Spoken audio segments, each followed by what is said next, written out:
자, 3프로TV 시청자 여러분, 그리고 팟캐스트로 들으시는 경제의 신과 함께 청취자 여러분, 그리고 전국에 그리고 해외에서도 많이들 보고 들으시죠? 우리 투자자 여러분, 일주일 동안 건강히 잘 보내셨죠? 글쎄요, 이번 주는 지금 녹화 기준으로 화요일 날입니다마는 어제부터 봄비가 제법 많이 내려서 이 꽃샘추위가 왔어요. 근데 어쨌든 이 봄의 기운은 우리가 인력으로 막을 수가 없듯이, 글쎄요, 코스닥 시장에도 봄 기운이 완연하죠. 어제 20년도 더 된 것 같아요. 제 기억으로는 2000년 9월로 기억이 나는데 1000포인트를 20여 년 만에 다시 회복을 했고요. 지금 녹화하고 있는 때 들어오기 전에 보니까 1006포인트더라고요. 그래서 모르겠습니다. 이게 방송이 나가는 이번 주말까지 이런 분위기가 계속될는지 모르겠는데, 이 투자자 여러분들을 대부분 대상으로 하는 방송을 하다 보니까 지수가 이렇게 회복이 되니까 마음이 한결 가볍습니다. 여러분들과 이런 말씀을 나눌 수 있다는 게 참 다행스럽다, 이런 생각이 드는데요. 여러분과 함께 아픈 얘기, 또 쓰라린 경험들, 그리고 즐거운 얘기도 공유하면서 저도 여러분들도 또 같이 함께 해주시는 모든 분들이 함께 힐링하는 시간을 가져보려고 합니다. 자, 그럼 오늘 함께 할, 오늘은 안타깝지만 두 분을 소개해야 될 것 같은데, 윤대현 교수님이 개인적인 일로 아주 급한 일이 있으셔서 이번 주만 방송을 좀 빠지시게 됐어요. 갑자기 생긴 일이라서 다음 주에 모셔서 어떤 얘기인지 좀 들어보고요. 교보증권의 박병창 부장께서 오셨습니다. 어서 오세요. 안녕하십니까? 어서 오세요. 예. 뭐 지수 오르니까 좋죠. 네, 전반적으로 뭐 코스닥이 오르면은 여러분들 체감 지수는 굉장히 좋을 것 같고요. 네. 분위기도 최근에 좀 침체된 분위기의 객장 분위기였는데 좀 좋아지고 있는 그런 상황입니다. 그러니까. 아유, 코스닥 1000포인트 해봐야. 네. 아침에도 제가 말씀드렸지만 시가총이 410조예요. 그렇습니다. 아직 가야 될 길이 먼 것 같습니다. 그리고 3프로 상담소 14번째를 함께 꾸며주실 힐링싱어 한 분을 또 초대했는데요. 여러분, 정말 좋은 노래, 유명한 노래. 근데 저는 이분이 원곡자인지 잘 몰랐습니다. 그래서 큰 신뢰를 했는데, 어떤가요라는 노래 잘 아시죠? 그 주인공입니다. 이정봉 씨가 오셨습니다. 어서 오세요. 안녕하세요. 반갑습니다. 네. 아까 제가 너무 큰 신뢰. 왜냐하면 리허설 비슷한 거를 노래 한 곡 하셨는데 노래 너무 좋은 거예요. 그래서 내가 어떻게 다른 분 리메이크 노래 이렇게 잘하세요? 그랬더니 제 노래인데요. 그래서 제가 이 유명한 커버송 가수 하신 줄 알았나 봐요. 네? 커버송 하신 줄 알았나 봐요. 그러니까요. 예. 저는 박하엽이 씨 노래인 줄 알았죠. 그러니까 그 대부분 나이가 이렇게 어리신 분들이 이렇게 많이 알고 계시는데. 네. 제가 좀 젊게 삽니다. 큰 결례를 했습니다. 근데 오늘이라도 이렇게 알게 돼서 참 다행스럽습니다. 그 데뷔하신 지 꽤 되셨죠? 제가 93년도에 예. 그 KBS 대학가요 축제라는 데서 데뷔를 했으니까. 거기서 대상 받으셨죠? 네네네. 네. 몇 년이에요? 세지지도 않네요. 한 30년은 안 됐네요. 30년 안 됐죠. 28년? 예. 정말 그렇게 됐네요. 93년도는 제가 이제 막 직장생활 시작한 그 다음에 거기서 대상 받으셨고, 그래서 이제 뭐 3년 정도 이제 열심히 연습을 하고 요즘 그 가요계로 말하면 뭐 그 저기 연습생처럼 이렇게 연습을 하고 녹음도 하고 하다가 3년 만에 이제 발표된 곡이 어떤가요? 1집 앨범이죠. 대박 났네요. 그때는 대박 아니었나요? 앨범도 뭐 꽤 많이 팔렸고 뭐 그때는 또 레코드사가 정말 굉장히 많았잖아요. 그렇죠. 뭐 몇만 개, 뭐 지금 뭐 정말 몇 개인지 셀 수도 있을 정도인데. 우리 때는 레코드, 오아시스, 뭐 지구 레코드, 그러니까 지구. 그거는 이제 맞아. 그러니까 그 길거리 레코드사, 그러니까 동네 레코드사들이 길보드. 워낙 많고 또 길보드라는 그런 뭐 리어카에서 파는 것도 있고 해서 정말 길거리에서 많이 음악이 들렸었거든요. 그 중에서도 뭐 어떤 거에 꽤 많이 들렸었으니까. 굉장히 호소력 짙은 음색에 그죠? 네. 오늘 들려주실 거죠? 네, 열심히 해보겠습니다. 혹시 주식은 좀 해보셨어요? 주식은 제가 한 15년 전쯤 그때 그 엔터 주식이 굉장히 호황일 때가 있었어요. 그때 제가 처음에 삼자 배정을 들어가서 이제 주식을 처음 했었죠. 삼자 배정이라 하면 꽤 규모 있게 하셨다는 얘기인데 대체로. 그렇죠. 예. 그래서 뭐 꽤 많이 넣었다가 그게 나쁘진 않았는데 저는 이제 주식을 처음 하는 입장이었으니까 주식이 그게 또 떨어지지도 않았어요. 처음에 또 몰랐는데 주식은 제가 이제 생각하는 그거는 사는 게 중요한 게 아니라 파는 게 더 중요하더라고요. 오르니까 욕심 때문에 팔지를 못하는 거예요. 질립니다. 결국에는 네. 거의 뭐 10분의 1까지는 아닌데 정말 네. 얼마가 안 남게 이제 나중에 정말 상폐되기 직전에 제가 그거를 갖다가 해서 그걸 이제 잊지를 못하는 거예요. 제가. 그러니까 주식에 대해서 이제 공부를 하고 그렇게 했어야 되는데 네. 그러지 않고 그냥 무조건 뭐 있는 돈 없는 돈 끌어다가 이제 막 주식을 막 하기 시작한 거죠. 제가. 그것도 빚투로 하신 거구나. 빚내서? 그때는 이제 뭐 이게 뭐 담보대출도 받고 있던 돈도 하고 뭐 거기서 남은 것도 하고 이래서 뭐 이제 그 공부 안 하고 막 하다 보니까 지금은 뭐 결국에는 뭐 제가 뭐 손을 대면 뭐 다 감자를 하거나 아니면 다 상패를 하거나 똥손이에요? 그러니까 완전 똥손이었죠. 지금은 이제 주식 쳐다도 안 봅니다. 지금은 좋은 거 있으면 좀 소개 좀 시켜주세요. 우리 박병창 부장님이랑 저랑 이런 분들을 도와드리려고 이제 방송을. 그러니까.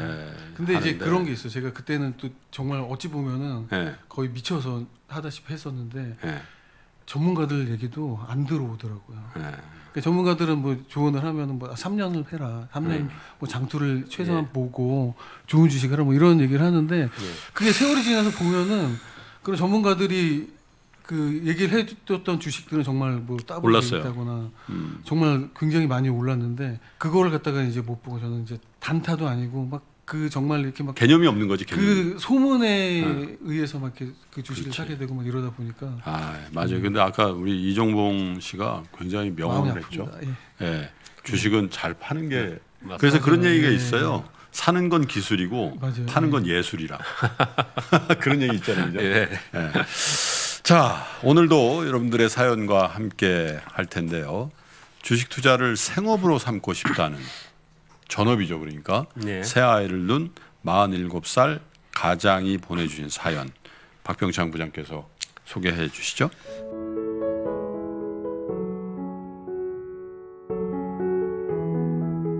저는 새 아이를 둔 47세 가장입니다.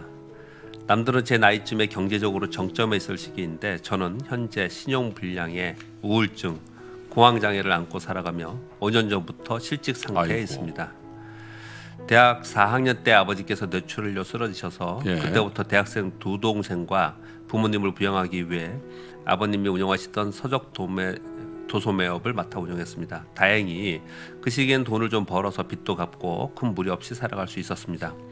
하지만 제가 결혼 준비를 하던 30대 초반에 2 동생을 대학을 졸업시키고 나니 더 이상 서적 도소매업 이것으로 아프신 부모님을 부양하고 제 가정을 동시에 꾸려가기에는 너무 어려웠던 것 같습니다. 그래서 머지않은 시기에 사업의 업황 악화로 한계에 부딪힐 수밖에 없음을 깨달았습니다. 그래서 그때부터 주식 투자를 위해 하루에 5시간 이상 공부에 매달렸습니다. 벌써 17년 차 주식 투자네요.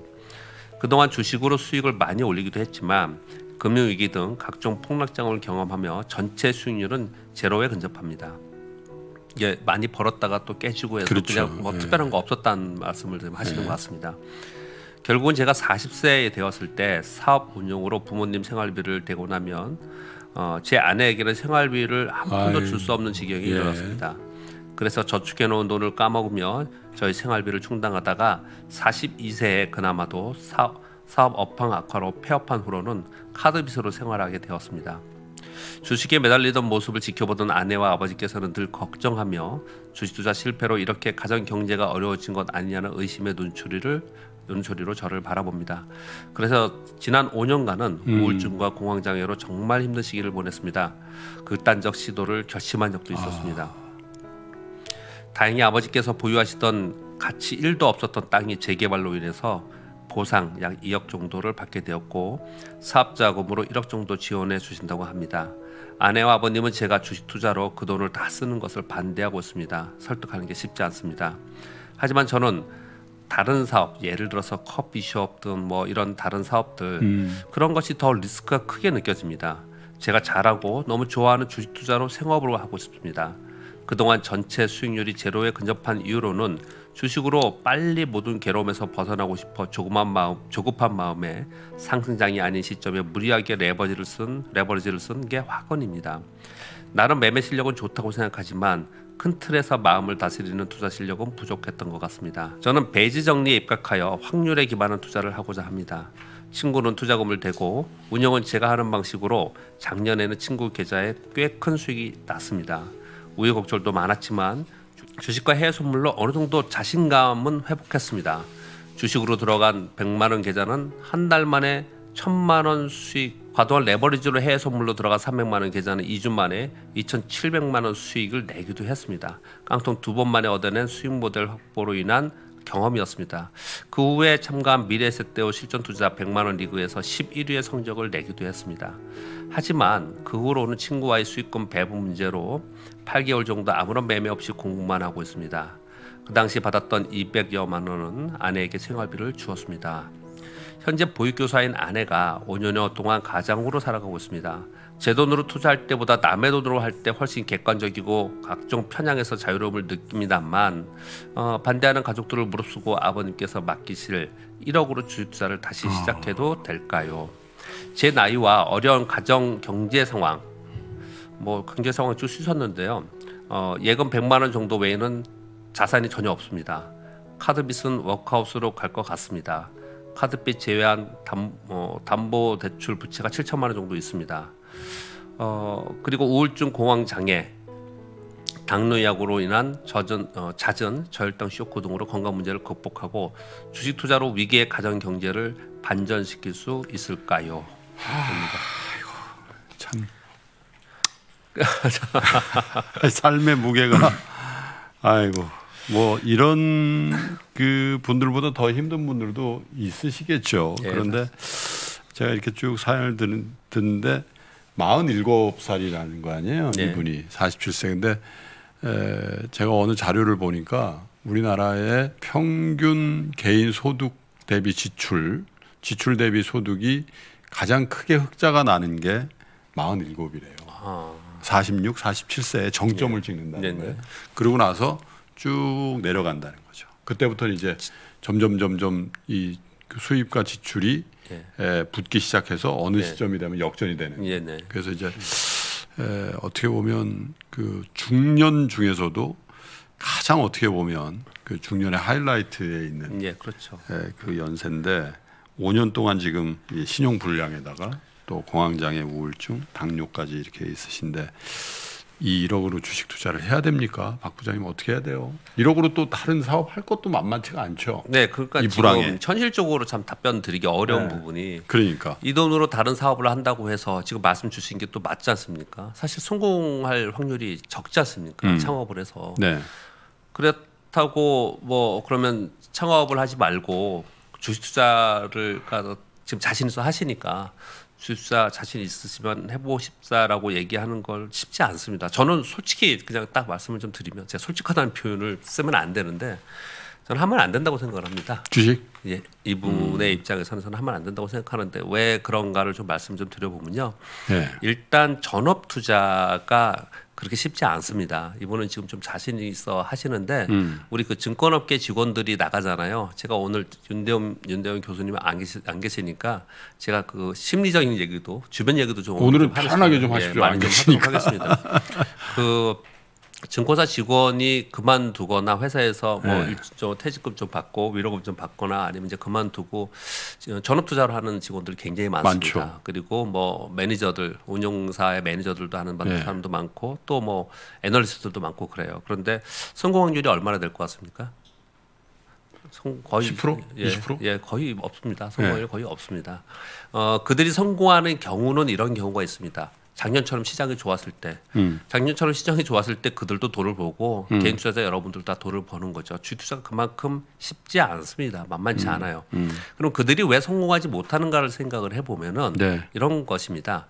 본연의 고정적인 수입이 있는 상태에서 투자하는 것과 고정적인 수입이 없는 상태에서 내가 주식 투자로 생활비를 해야 되고 이걸 가지고 좀 메워나가야 된다. 이건 정말 천지차이예요. 정말 천지차이입니다. 왜냐하면 주식을 살 때도 예를 들어서 이 돈으로 창업을 한 것처럼 내가 주식 투자를 한다라고 한다면 매월 생활비를 여기서 빼야 될 거 아닙니까? 그렇죠. 그러면 당연히 장기 투자 못 하겠네요.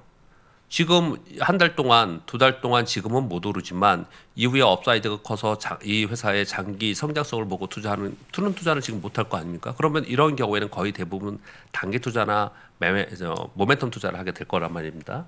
근데 그나마도 시장이 괜찮으면 모멘텀이 확실하고 종목이 활발하게 움직이면 그게 가능한데 시장이 좋지 않은 경우에도 생활비는 계속 나가야 되잖아요. 그러다가 또 이분처럼 한두 번씩 위기 상황이 되면 벌었던 거 다 까먹고. 이게 또 어떤 일이 벌어지냐면 원금이 줄어들지 않습니까? 원금이 줄어들면 마음이 훨씬 더 급해집니다. 아이고. 그래서 이 심리적인 요인 때문에 지금 이 말씀하신 선생님의 주식 투자의 실력, 노하우 이런 것에 대해서 제가 평가하는 게 아니고 심리적인 요인 때문에 전업 투자를 하는 경우에 실패 확률이 훨씬 더 많이 있었다라고 말씀을 드리는 겁니다. 그리고 지금 사연을 보니까 이 해외 선물도 하셨네요. 그리고 레버리지도 일으켰어요. 그래서 100만 원 계좌가 한 달 만에 1000만 원이 된 경험도 있고요. 또 해외 선물에는 300만 계좌가 2,700만이 된 경험도 있었네요. 근데 해외 선물은 레버리지가 어마어마합니다. 10배도 되고 아시겠지만 그렇거든요. 그렇죠. 그러니까 이렇게 될 수 있는 거예요. 근데 이걸 거꾸로 생각을 해보세요. 이렇게 했는데 이 쌈짓돈을 가지고 정말 이제 이 고생하고 있는데 이 1억을 가지고 이게 거꾸로 됐다고 생각을 가정을 하는 거잖아요. 주식 투자는 내가 깨지지 않고 원금을 가지고 있으면 언제든지 기회가 오는 거거든요.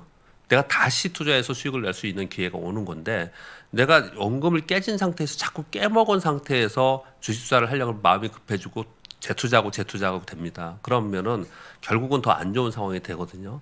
그렇기 때문에 제가 보기에는 이 지금 선생님이 굉장히 지금 다급하고 이것도 주식 투자를 하고 싶은 마음이 절실하다는 건 충분히 이해가 됩니다. 읽어보면은요. 왜 제가 이해된다고 말씀을 드리냐면요. 괜한 소리가 아니고 저도 뭐 이 상담소에서는 편하게 말씀을 드리면 입사하자마자 외환위기 맞았죠. 그리고 IT 버블 붕괴 맞았죠. 예, 저도 IT 버블 붕괴 맞았죠. 그리고 또 글로벌 금융위기 맞았죠. 뭐 작년에는 또 뭐 잠깐이었지만 이렇게 큰 위기들을 몇 번이나 맞았는데 그 위기의 상황에서 우리 증권사 직원들이 같은 동료들이 굉장히 많이 이 업계에서 떠났습니다. 그 떠난 사람들 지금 어디서 뭐 하는지도 몰라요. 사실은 성공해서 떠난 분보다 실패해서 떠난 분들이 훨씬 더 많았고요. 그리고 극단적 선택을 하신 분도 굉장히 많았습니다. 극단적 선택한 분도 있었죠. 굉장히 많았습니다. 네, 그래서 실제로. 굉장히 어려운 것입니다. 네. 그래서 그런 것들을 전반적으로 감안을 할 때 생업을 이걸 해서 가져간다는 것은 저는 그냥 정말 진짜 반대의 의견을 가지고 있고요. 이렇게 하시면 좀 될 것 같습니다. 제가 좀 이건 약간 주제넘는 소리인지 모르겠지만요. 요즘에 그 코로나 바이러스 때문에 요즘에 이제 부동산 가격, 아파트 가격이 많이 오르는데 많이 그 저가에 나온 매물들 많습니다. 요즘에 그런 데들이 있거든요. 그런 데에서 1억 전체가 아니고 일부를 가지고 그 중에 뭐 한 2천만 원만 빼고 나머지 작업을 가지고 본인이 할 수 있는 고정적인 수입 작더라도 그런 수입이 날 수 있는 창업을 하든 아니면 조금씩이라도 들어올 수 있는 어떤 일자리를 하고 그리고 나머지 조그만 금액으로 주식을 하는 게 어떤가. 왜냐하면 지금 굉장히 하고 싶어 하시는 것 같으니까 또 실력도 있으시고 그런 게 어떤가 생각을 합니다. 자, 결국 요 부분만 말씀드리겠습니다. 1억을 가지고 투자를 해서 100% 내면 1억을 버는 거잖아요. 근데 내가 2천만 원 갖고 하면은 100%씩 나면 2천만 원뿐이 안 된다고 생각을 하지 않습니까? 근데 많은 돈을 가지고 했다고 큰 수익이 나는 게 절대로 아닙니다. 작은 돈으로 시작해서 연속적인 내가 투자에 성공을 했을 때 주식 투자를 잘했을 때 큰 수익이 나는 거거든요. 그래서 큰 돈으로 하실 생각하지 마시고 저는 1억이라면 이 정도 상황이라면 저는 1,000만 원으로 시작할 것 같습니다. 저 같으면 한 1,000만 원으로 시작해서 하고 나머지는 가정생활을 쓰거나 다른 어떤 고정 수입을 해서 쓰는 게 어떤가 저는 그렇게 생각이 됩니다. 이종목님도 네. 굉장히 심각한 표정으로 듣고 계셨어요. 그러시네요. 네.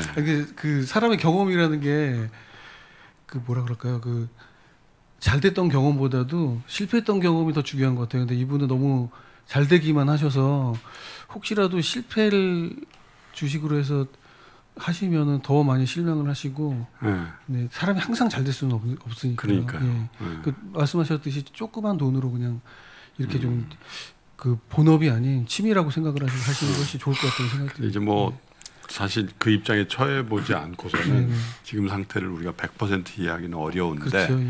저도 그런 이제 좀 권유를 좀 드리고 싶은 게 몸을 쓰셔야 됩니다. 지금 정신건강이 오늘 윤대현 교수님 오셨어야 되는데 네. 근데 정신건강이 지금 굉장히 안 좋으시잖아요. 그죠? 우울증에 공황장애 그렇죠. 그리고 자꾸만 저는 이제 이 사연을 쭉 읽으면서 큰 돈은 아닌데 분배금 가지고 친구분하고 문제도 생겼고 또 이제 아버님 또 부인께서도 이제 본인을 의심하고 원망하고 뭐 이런 생각들이 여기 묻어 나오잖아요. 근데 어쨌든 간에 큰 돈이 아니다 하더라도 사실 몸을 써서 일을 좀 하시면 좋을 것 같다. 모두 당뇨가 있으시긴 하더라도 그래서 파트타이머든 어떤 마트에서 캐시어를 하든 구하려면 그런 잡을 구할 수는 있을 거 아니겠어요, 그죠? 그래서 몸을 쓰면 일단 숙면이 되고 숙면이 되면 좋은 컨디션을 회복하실 수가 있고 그러면 일단 다시 온전한 정신건강의 상태를 회복하시는 게 먼저지. 여기다가 만약 주식을 더 과도하게 하셔가지고 한 20-30% 또 손실이 나거나 그러면 점점 회복하기가 힘든 상황으로 가시니까 육체적인 건강으로 정신 건강을 먼저 일으켜 세우시고 그러면 아마 가족 관계가 훨씬 더 회복이 되실 거예요. 부인도 보육교사 하시지만 우리 남편이 큰 돈은 아니지만 나가서 어딘가 활동을 해서 조그만 이 소득이라도 부인께 드릴 수 있다라는 거. 그러고 나서 주식을 하셔도요. 주식 기다려 줍니다. 그죠? 맞습니다. 주식이 뭐 지금 오늘 코스닥 1000포인트라서 900에 샀으면 800에 샀으면 이러시잖아요. 그렇잖아요. 그런데 긴 안목으로 보면은 사실 2020년 전에 1000포인트였다는 얘기 했잖아요. 그죠? 그래서 사실 세상 일이라는 게 꼭 지금 안 하면 절대 뭐 찬스가 안 올 것 같아도 또 기회가 오면 또 있잖아요. 어떤 분 오늘 점심 먹다가도 여러분들 알고 계시는 어떤 분 얘기를 하다 왔는데 진짜 어떻게 그렇게 드라마틱하게 대운이 열렸을까 그런 사람들도 있거든요. 그게 사연 주신 분이나 아니면 이 방송을 보고 계시는 바로 여러분들의 스토리가 될 수도 있는데 그러려면 준비의 시간이 필요한 것 같아요. 네, 맞습니다.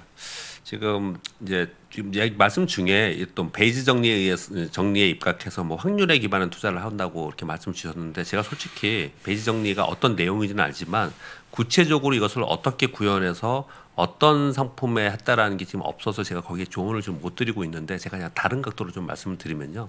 이 업계에 알고리즘 매매하거나 검색식에 의해서 자신 있게 매매하는 사람들이 업계에 굉장히 많습니다. 개인 투자자도 많고요. 직원도 많고 굉장히 많거든요. 그런데 자꾸 이분 제가 폄하하는 듯 해가지고 정말 죄송하지만 아니 애정을 가지고 그냥 말씀하시는 거예요. 진짜 상황을 그냥 말씀을 좀 드리면 우리 그 증권사에서 지점장 하다가 후배가 한 명이 이 친구 이걸 볼지는 모르겠지만 나가서 혼자서 매매하거든요. 저 만나면 맨날 그래요. 뭐라고 그러냐면 이사님, 지점장님, 형님 이거 제가 오랫동안 나 이것만 파가지고 지금 20년 넘게 했는데 이거 확실하답니다. 확실해요. 이거 확실하니 그래서 난 너무 자신 있고 난 이걸로 평생 할 거라고 맨날 그러거든요. 근데 수익 안 나? 뭐 5년 10년 동안 맨날 거기 있어요. 맨날 그렇게 하고 있어요. 근데 자기는 자신 있다고 하는 거예요. 근데 사실 그럼 굉장히 많아요. 정말 많습니다.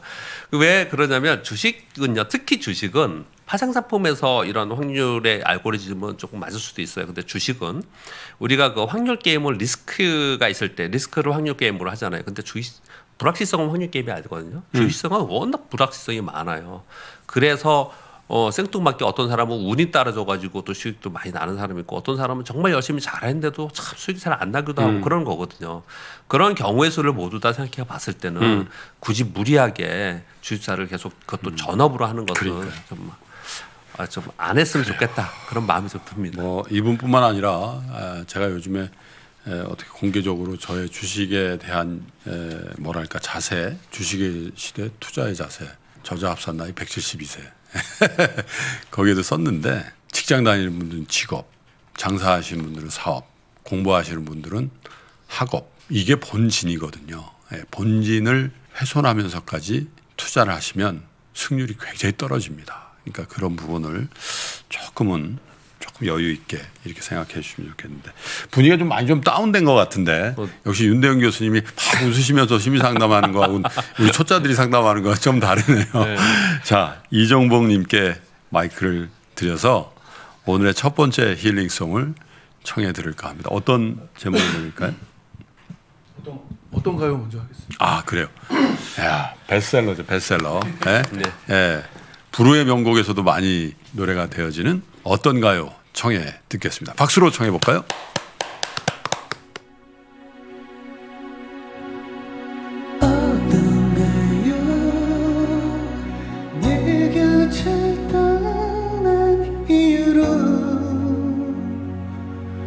그대 아름다운 모습 그대로 있나요? 아직까지 당신을 잊는다는 게 기억 저편으로 보낸다는 게 너무 힘이 드는데 하루 종일 죽은 굴목길에 우리 아끼던 음악이 흐르면 잠시라도 행복해져. 그럴 때면 너무 행복한 눈물이 흐르죠. 가끔씩 당신도 힘이 드나요? 사람들에게서 나의 소식도 듣나요? 당신 곁을 지키고 있는 사람이 그댈 아프게 하진 않아요. 그럴 리였겠지만 이제 모든 끝인가요? 정말 그런가요? 우리 약속했던 많은 날들이 날 사랑했었다요?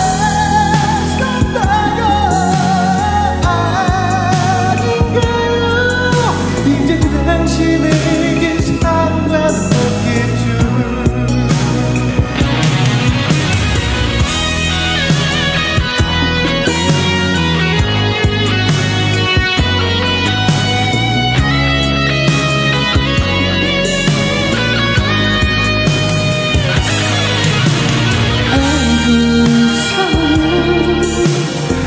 어쩔 수 없었다는 걸 나만큼이나 당신도 바라는 걸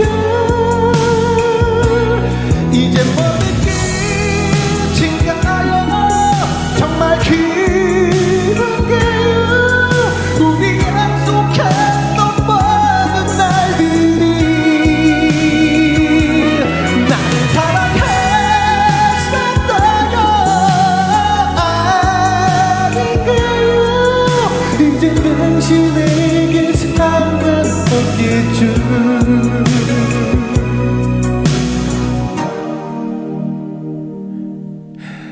듣고 있나요? 우습게 들릴 테지만 난 변함없이 아직도 그대를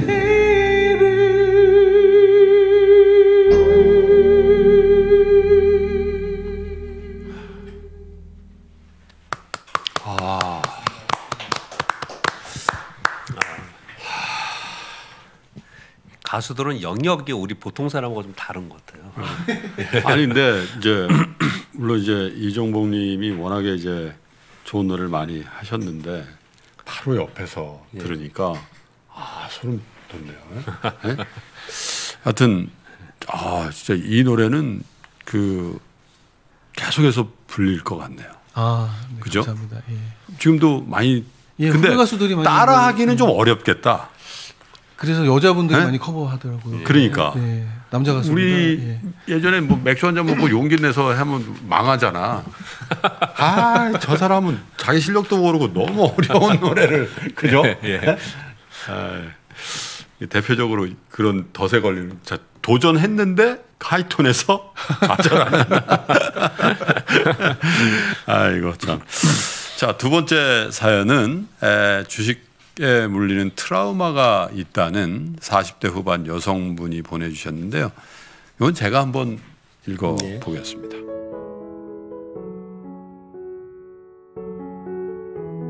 40대 후반의 여성입니다. 남편이 사업에 실패하면서 5천만 원의 빚을 가지고 이혼을 했습니다. 그 상태에서 또 5천만 원의 빚을 내서 주식을 시작했는데 2015년경이라는데요.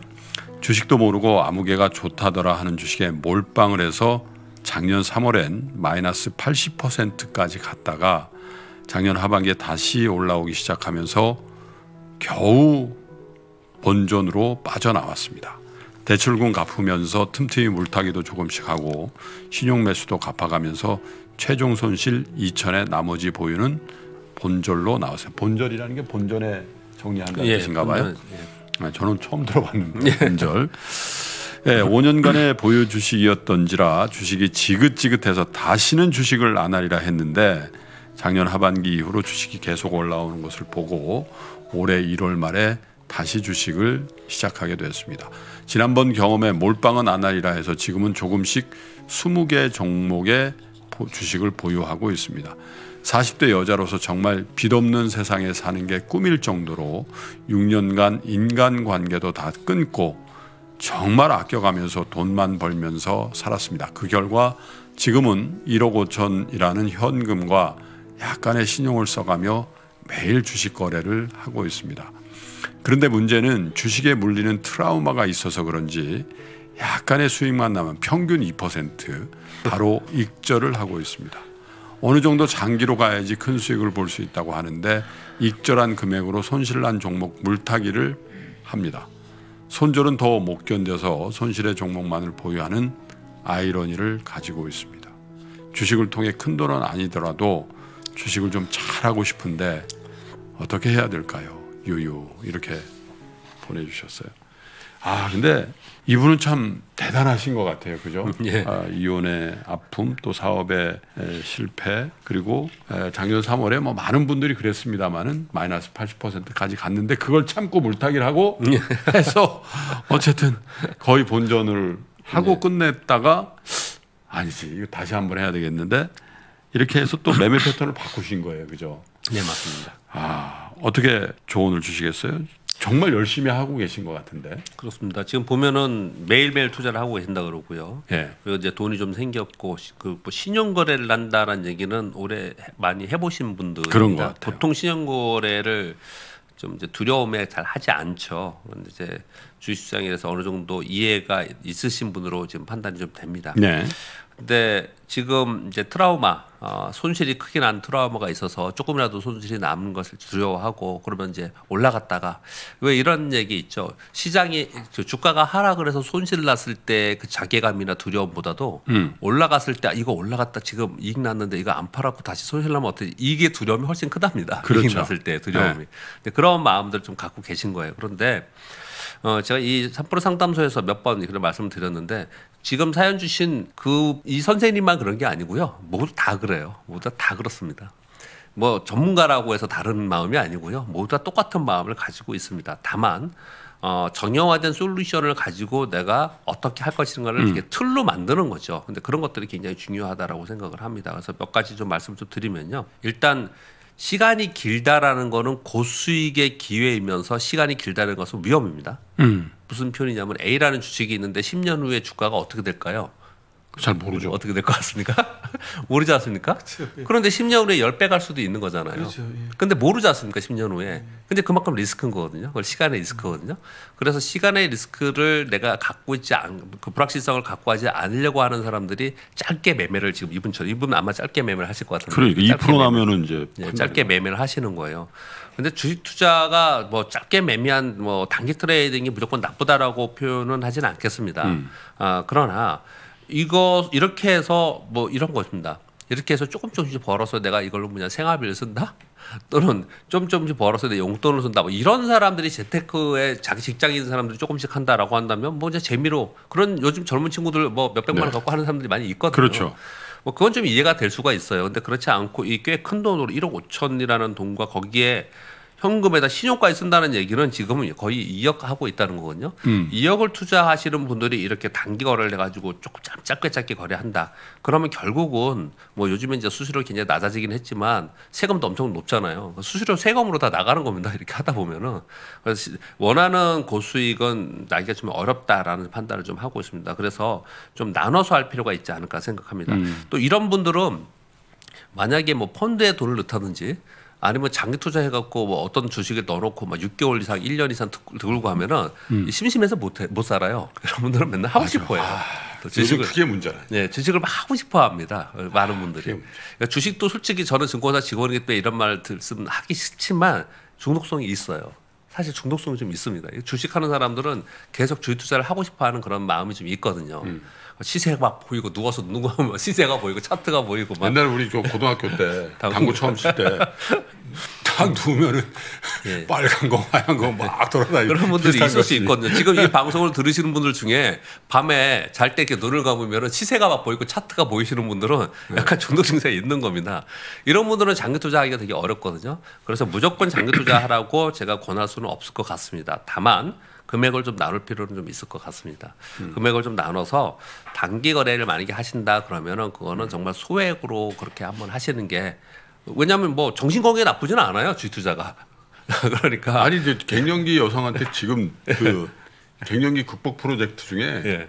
그 적당한 주식을 이게 실제로 제 친구 와이프가 저한테 해준 얘기예요. 네. 너무 고맙다는 거야. 네, 3프로 TV 때문에 갱년기를 다 극복했다고. 네.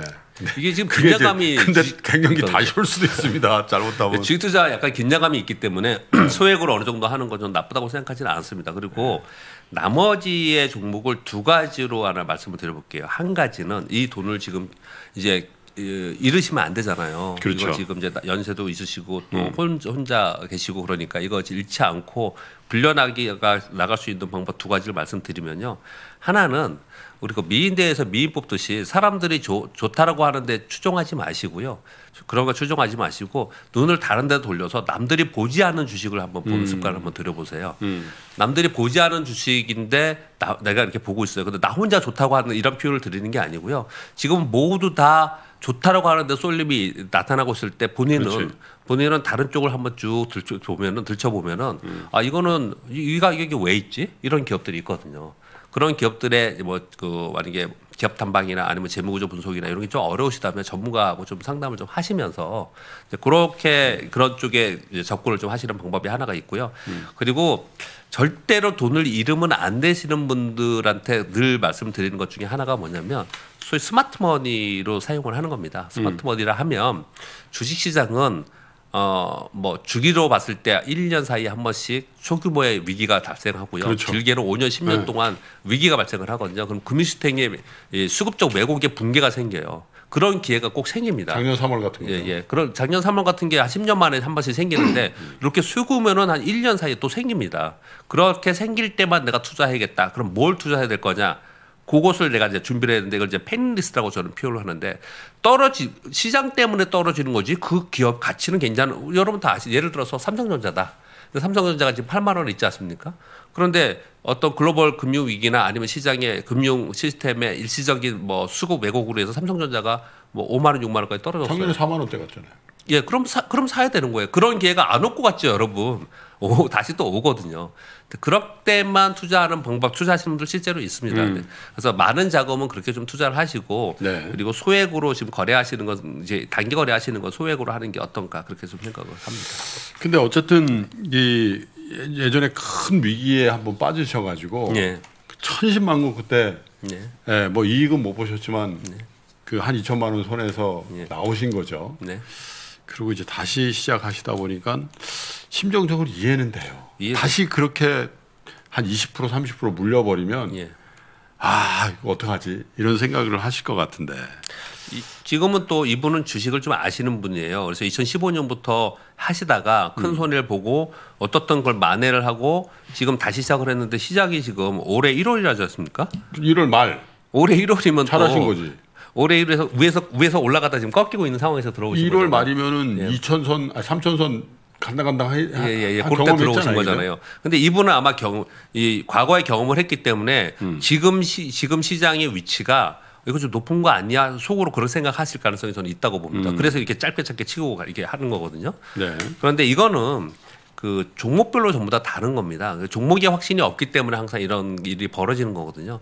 사실 그 기업이 고인컨선이라고 하는 연속성이 있는 기업들은 결국은 우상향하면서 주가가 오르는 경우가 훨씬 더 많아요. 그렇죠. 근데 그렇지 않고 이렇게 고점에 물리는 경우는 대부분 어떤 경우냐면 남들이 모두 좋다고 해서 올라갔을 때 저 상태에 같이 하는 경우거든요. 정말 신기한 게 저 자꾸 여담 하나 말씀을 드리면 지금 이제 코로나 때문에 강연회를 못 다니는데요. 과거에 강연회를 이제 많이 다니면 그래도 몇백 명 이렇게 오시잖아요. 한참 시황 설명하고 다른 거 얘기하다가 마지막에 이제 그럼 질문 받습니다. 뭐 사요? 예, 종목 질문도 받습니다. 이렇게 얘기하면 뭐 사요도 굉장히 많지만요. 종목 질문 이제 자기가 보유하는 종목 이거 어떻게 해요? 이것 때문에 다 미치겠어요. 이런 종목들을 이제 얘기를 하거든요. 그래서 차트를 딱 띄워놓고 보면은 정말 거짓말 안 하고 100이면 100, 10이면 10, 다 맨 상처에 잡았어요. 다 상처 갖고 있어요. 왜 비싸게 났다. 예, 거의 대부분입니다. 거의 대부분. 그러니까 이제 거기 와서 이제 답답하니까 질문하러 오셨겠죠. 근데 그들이 왜 그 상투에 샀을까라는 걸 생각을 해보시면 돼요. 예. 그게 이분 같은 경우에는 이게 지금 짧게 나오는 이유는 그 두려움이 계속 있으신 거거든요.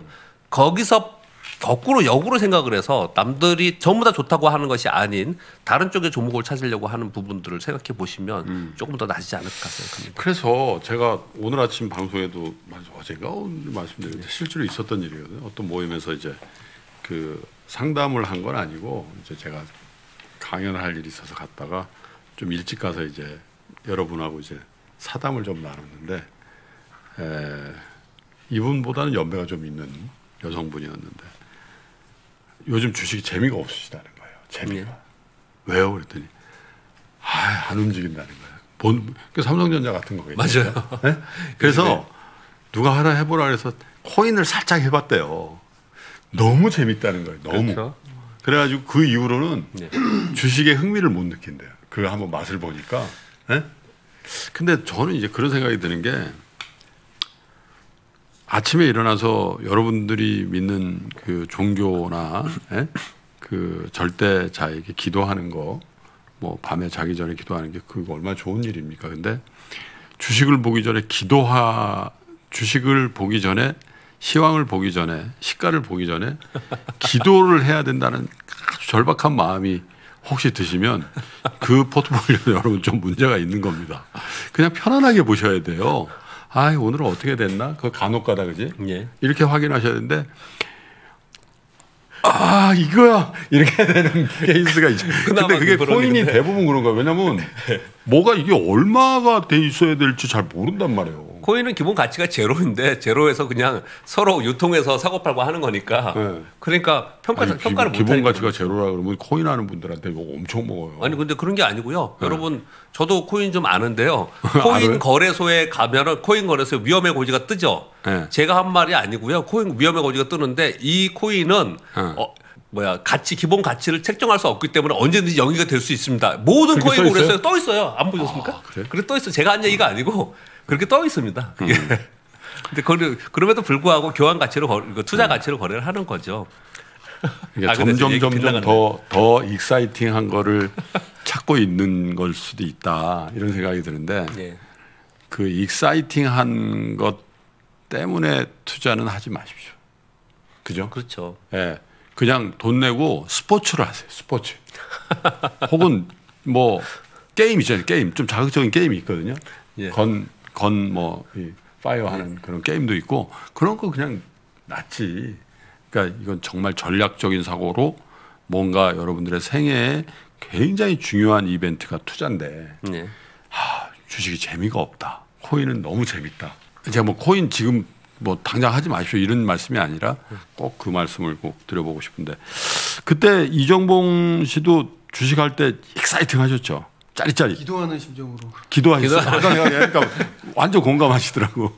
기도하는 심정으로. 네? 아침에 저는 항상 이렇게 그 되게 좋았던 거는 뭐냐면은 네. 되게 분산 투자를 했고 네. 장투를 했어요. 네. 왜냐하면은 사자마자 반토막이 됐기 때문에 비자발적 장투죠. 이제 장투를 할 수밖에 없는 그런 환경이 이루어져가지고 네, 그렇게 주식을 했었죠. 예. 가슴이 아픕니다 진짜. 잊고 지냈는데 15년 만에 이렇게 또 이렇게 좀 기도매매라는 용어가 아예 증거가에 여의도에서 돌아다녔어요. 기도매매. 기도매매. 주식을 사고 먼저 기도하고 마음을 차분히 하고 주식을 사는 건 그나마 다행인데요. 네. 주식을 사고 기도하는 거야. 사기 전에 하는 게 아니고 사고 나서 기도매매를 하는 거죠. 제발 올라서기를 이렇게. 저희가 이렇게 여러분 위안 드리려고 좀 우스갯소리도 하고 그렇습니다. 공감 안 하는 게 아니고요. 여러분들하고 다 공감하는데 그래도 여러분들 너무 부담 갖지 마시라고 저희가 그냥 이런 객적은 소리도 좀 섞어서 합니다. 자, 14번째 3프로 상담소 여러분과 함께 하고 있는데요. 이 밑에 자막이 나갈 겁니다. 공식 이메일이죠. counsel@ebroadcasting.co.kr로 여러분들의 사연 보내주시면 채택해서 저희가 읽어드리고 또 상담도 해드리겠습니다. 자, 이제 14번째 3프로 상담소 1부의 막을 일단 내려야 될 것 같은데요. 이정복님의 두 번째 힐링송을 청해 듣고 잠깐만 쉬셨다가 저희도 목 좀 챙기고요. 목 좀 축이고 2부에서 여러분 다시 뵙겠습니다. 이정복님의 두 번째 곡을 박수로 청해 보겠습니다.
여전히 반쪽인데 지금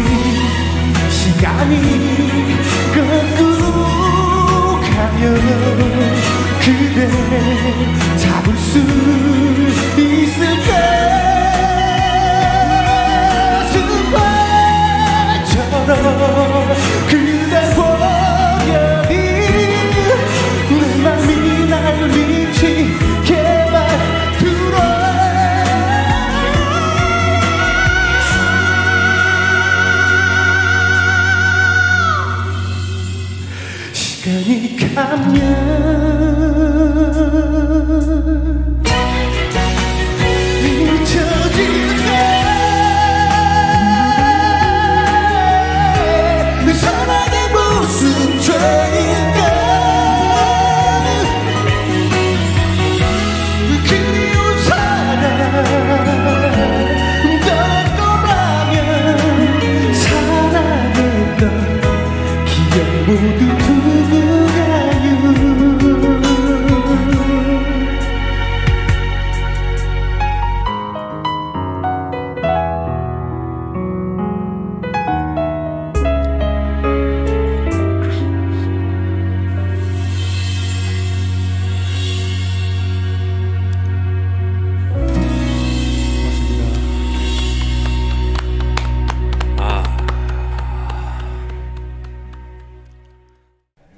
그러니까 이제 2020년은 사실은 그 전망이 무색할 정도로 모두가 좋았습니다. 모두가 수익을 내고 정말 좀 편안하게 뭐 들고만 가면 수익을 냈던 시장인데 2021년은 사실상 난이도가 되게 높거든요. 하반기까지 봤을 때 뭘 내가 포트폴리오를 구성을 하고 어떤 식으로 전략을 짜야 될지 되게 힘들어 하시는 분들이 되게 상담을 받아보면 많으시더라고요. 그래서 제가 그 고민을 한 번에 해결해 드리겠습니다. 한 1시간 넘는 강의를 통해 가지고 올해 반드시 하반기까지 봐야 될 그런 업종들, 또 거기에 들어가 있는 기업들, 제가 좀 선호하는 탑픽 종목들도 좀 공개를 해드리고, 또 시장을 제가 사실 그동안 되게 좀 강세론자 입장에서 많이 봤는데, 강세론자 입장에서 앞으로도 제가 뭐 보는 뷰라든가 아니면 또 경계해야 될 부분들이 있는지 그런 것들을 한번 제가 중간 점검을 한번 해드릴 예정이에요. 그래서 여러분들이 이번 라이브를 통해서 시장에 대해서 명확한 그림을 그릴 수 있도록 제가 한번 최선을 다해서 도와드리도록 하겠습니다.